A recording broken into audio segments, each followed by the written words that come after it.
तो आज हम बात करते हैं क्लास 11th और क्लास 9th के एक प्यारे से टॉपिक जिसको हम कहते थे ग्रेविटेशन। अब ग्रेविटेशन होता क्या है? ग्रेविटेशन कहता है कि यूनिवर्स में जितने भी ऑब्जेक्ट है वो क्या करते हैं, एक दूसरे पे फोर्स लगा रहे होते हैं। ठीक, every object in universe is attract to another object with a force of attraction. उसको हम क्या कहते हैं, ग्रेविटेशनल फोर्स। दो पत्थर हैं, वो भी क्या कर रहे हैं, एक दूसरे पे फोर्स लगा रहे हैं, फोर्स ऑफ अट्रैक्शन। हमेशा अट्रैक्शन नेचर होगा, ऐसा नहीं कि रिपल्सन हो रहा है, ऐसा नहीं, हमेशा क्या होगा, अट्रैक्शन का फोर्स। तो प्लैनेट है वो भी आपस में क्या करेंगे, फोर्स लगाएंगे। एक पेन है वो हम पे फोर्स लगा रही है, एक पेन है वो प्लैनेट पे फोर्स लगा रही है, फोर्स ऑफ अट्रैक्शन। उसको हम क्या कहते थे, ग्रेविटेशन। मतलब ग्रेविटेशन का सिंपल मतलब समझो, यूनिवर्स में जितने भी ऑब्जेक्ट हैं वो हर एक दूसरे ऑब्जेक्ट पे क्या लगाते हैं, फोर्स लगाते हैं, जो किस नेचर का होता है, अट्रैक्शन इन नेचर। उसको हम क्या कहते हैं, ग्रेविटेशन में रहते हैं। अब जब स्पेशल केस, जब हम क्या करते हैं, एक ऑब्जेक्ट को क्या लेते हैं, मास ऑफ अर्थ, तो उस केस में हम क्या पढ़ते हैं, ग्रेविटी पढ़ते हैं। आपने एक वो पढ़ा था, सुना होगा क्या, वो कहानी सुनी थी न्यूटन्स वाली, न्यूटन आइजैक न्यूटन की, कि उनके सर पे क्या गिरा था, एप्पल गिर गया था। फिर उन्होंने सोचा कि क्यों गिरा ये नीचे, ये ऊपर क्यों नहीं गया। ठीक, फिर उन्होंने किसकी खोज की थी, ग्रेविटी क्या होती थी, फिर फोर्स ऑफ अट्रैक्शन, या फिर कह सकते हैं अर्थ के कारण किसी ऑब्जेक्ट पे लगने वाला फोर्स ही क्या कहलाता था, ग्रेविटी कहलाता था। या फिर और दूसरी लैंग्वेज में क्या कहते थे, एक्सलेशन ड्यू टू ग्रेविटी, या फिर एक्सलेशन ड्यू टू अर्थ ही क्या कहलाता था, हमारा ग्रेविटी कहलाता था। ठीक, तो हम देखेंगे, तो देखो ग्रेविटेशनल फोर्स निकालने के लिए दो चीज़ें, फर्स्ट दो मास होते थे, तो इनके बीच में फोर्स कैसे वो करता था कि जो लगने वाला फोर्स होगा वो क्या होगा, डायरेक्टली प्रोपोर्शनल होगा उनके मासेस के मल्टीपल के, और इनवर्सली प्रोपोर्शनल किसके होगा, इसके डिस्टेंस के स्क्वायर के। ठीक है, तो यहाँ से हमको दो इक्वेशन मिलती थी, जिससे हम क्या निकालते थे, F directly proportional to m1 m2 और F directly proportional inversely proportional to 1/r²। फिर जब इनको कंबाइन करते थे तो क्या मिलता था हमको, F equal to G m1 m2/r², where g is capital G। इसको हम कहते थे ग्रेविटेशनल या फिर यूनिवर्सल ग्रेविटेशन कांस्टेंट, जिसकी वैल्यू क्या होती थी, हमेशा फिक्स। ठीक है, तो मून पे चले जाओ, कहीं चले जाओ, ये क्या रहेगा, 6 रहेगा। कितना, 6.67 × 10⁻11 न्यूटन मीटर स्क्वायर पर kg²। फिर हमने कहा कि g क्या होता था, एक्सलेशन ड्यू टू अर्थ या फिर एक्सलेशन ड्यू टू ग्रेविटी। इसको निकालने के लिए हम क्या करते थे, एक इक्वेशन हमको ये मिल गई, फिर F इक्वल टू m से m गए हो, दोनों फोर्स इक्वल होंगे, तो फिर इसी एक्सलेशन को हम क्या कहते थे, स्मॉल g या फिर ग्रेविटी, जिसकी वैल्यू कितनी होती थी, 9.8 मीटर पर सेकेंड स्क्वायर। अब देखो जो ये है ना स्मॉल g, ये क्या होता है, बदल जाता है। ये प्यार की तरह है, पास रहोगे तो इतना, अर्थ के दूर जाओगे तो कम, ऐसा कुछ। ठीक है, ज़्यादा ही पास आ गए फिर भी कम, पर g क्या है, लॉयल है, तो कहीं जा भाई हम अपन इतना ही रहेगा। ठीक है, ये फिक्स रहेगा। तो अब कितना दूर जाओ कितना कम हो जाएगा, कितना पास आओ कितना बढ़ेगा, और मैक्सिमम कहाँ पे होगा वो निकालेंगे हम ग्रेविटी के लिए। ठीक है, तो लेट्स सी करते हैं, इजी है, समझ में आ जाएगा। तो आज हम 3 टॉपिक डिस्कस करेंगे, gravitational force, gravity and variation on gravitational या फिर ग्रेविटी पे। ठीक है, तो फर्स्ट टॉपिक हमारे पास ग्रेविटेशनल फोर्स। ग्रेविटेशनल फोर्स, तो ग्रेविटेशनल फोर्स क्या होता था, यूनिवर्स में किसी दो मास पे लगने वाला फोर्स ऑफ अट्रैक्शन क्या कहलाता था, हमारा ग्रेविटेशनल फोर्स ना। तो मैंने एक मास ले लिया m1, दूसरा m2, इनके सेंटर से डिस्टेंस मैंने ले ली स्मॉल r। ठीक है, अब पहली स्टेटमेंट क्या थी, तो फोर्स होता है वो किसके डायरेक्टली प्रोपोर्शनल होता है, मास के मल्टीपल के, तो इक्वेशन फर्स्ट। सेकेंड स्टेटमेंट क्या थी, ये इनवर्सली प्रोपोर्शनल किसके होता था, डिस्टेंस के स्क्वायर के। This one is second equation. Combine करो from equation first and second, equation first and second क्या मिलेगा हमको, F directly proportional to m1 m2/r²। अब ये क्या है, प्रोपोर्शनलिटी का साइन है, इसको हटाने के लिए क्या लाऊंगा मैं, कांस्टेंट, तो F g m1 m2/r²। यही क्या होता है, force between two masses, where capital G equal to universal gravitation constant, इसकी वैल्यू कितनी होती थी, 6.67 × 10⁻11 Newton metre square upon kg²। ठीक है, तो सेकंड टॉपिक है ग्रेविटी, स्मॉल g। ठीक है, स्मॉल g, इसकी वैल्यू कितनी होती थी, 9.8 मीटर पर सेकेंड। अब ग्रेविटी का फिर जब दोनों में से एक मास क्या होगा, अर्थ हो जाएगा, तो ये क्या है, मास ऑफ अर्थ। इसको मैंने कहा बड़ा M, कैपिटल M, अर्थ का मास है, ठीक है। दूसरा मास सपोज इसके हम सरफेस पे ही ले रहे हैं, ये कितना है small m, this one capital M। अब इसके सेंटर से डिस्टेंस कितनी होगी फिर r ई, रेडियस ऑफ अर्थ, ठीक है। तो देखना लगने वाला फोर्स कितना होगा, अभी हमने ग्रेविटेशन फोर्स से निकाला था, F equal to G, mass of earth capital M, mass of object small m, upon radius of earth ना r ई का होल स्क्वायर। अब एक दूसरा फोर्स इक्वल टू क्या होता था, F equal to M A, mass into acceleration.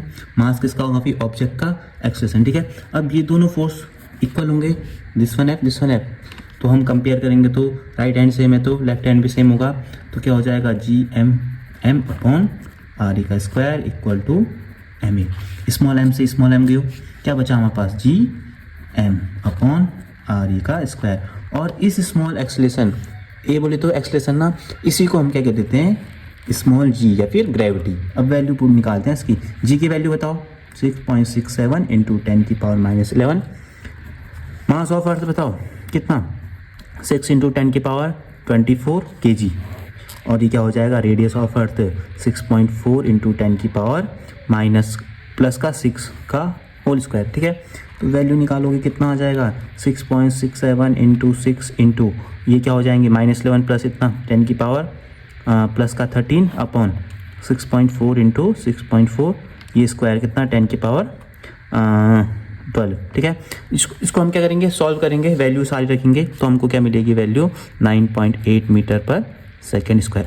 अब पढ़ेंगे कैपिटल जी या फिर gravity above the earth surface.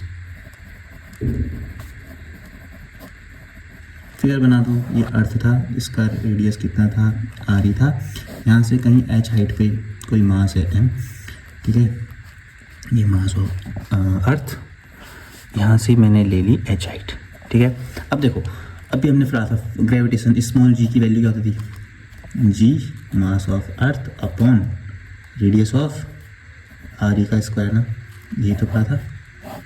नई वैल्यू को क्या कह दूँ मैं, जी डैश इक्वल टू कितना हो गया G M E upon radius कितनी होगी आर ई प्लस एच का होल स्क्वायर, इतना, ठीक है।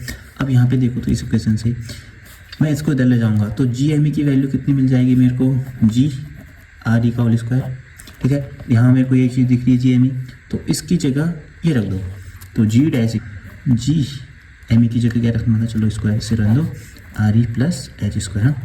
अब वैल्यू रखो जी एम ई की वैल्यू कितनी, जी आर ई का whole square upon R E plus H का होल स्क्वायर, ठीक है। अब देखो जी आर ई से डिवाइड करूँगा तो यहाँ क्या बचेगा 1, तो खाली जी बचा। यहाँ डिवाइड करूँगा तो क्या बचेगा, क्योंकि होल स्क्वायर है ना, तो आर ई का स्क्वायर अपॉन आर ई का square 1 plus H upon R E का होल स्क्वायर, ठीक है। क्योंकि ये टर्म होल स्क्वायर है, इसके डिवाइड में ले जा रहा हूँ तो ये भी तो पूरा होल स्क्वायर हो गया, ठीक है, मतलब अपॉन में होल स्क्वायर, ये होल स्क्वायर है ना, इसको मैं खोलूँगा तो इसका स्क्वायर, समझ में आया। तो मेरे को क्या मिल गई value, G dash equal to this one. अब देखो ये वैल्यू क्या है, जी अपॉन समथिंग, मतलब नया वाला जी है, इसकी वैल्यू क्या है, पुराने वाले जी से समथिंग डिवाइड, तो ये क्या होगी हमेशा लेस देन होगी किससे, कैपिटल जी से। दैट मीन्स क्या, फिर अगर हम ग्रेविटी क्या करते हैं अर्थ सरफेस से ऊपर जाती है तो स्मॉल जी की वैल्यू क्या हो जाएगी, ग्रेविटी की वैल्यू क्या हो जाएगी, कम हो जाएगी। नेक्स्ट केस होगा इनसाइड द अर्थ सरफेस।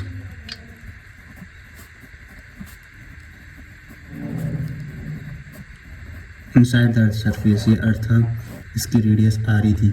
अब मैंने मास को यहाँ रख दिया इनसाइड द अर्थ, ठीक है, तो कितनी हाइट, सपोज एच हाइट नीचे, तो अब रेडियस कितनी हो जाएगी दो मास के बीच की, आर ई माइनस एच, तो वही सेम जी इक्वल टू क्या था, capital G M E upon R E का होल स्क्वायर, ठीक।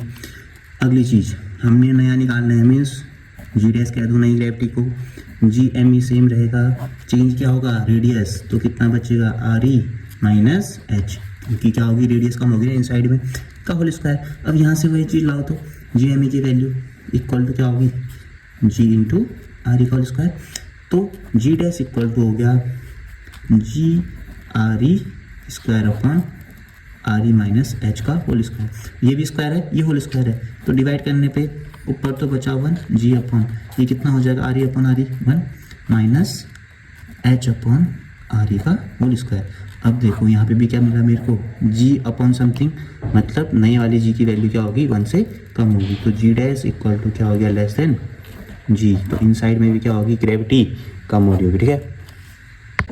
लास्ट टॉपिक है on the centre of earth.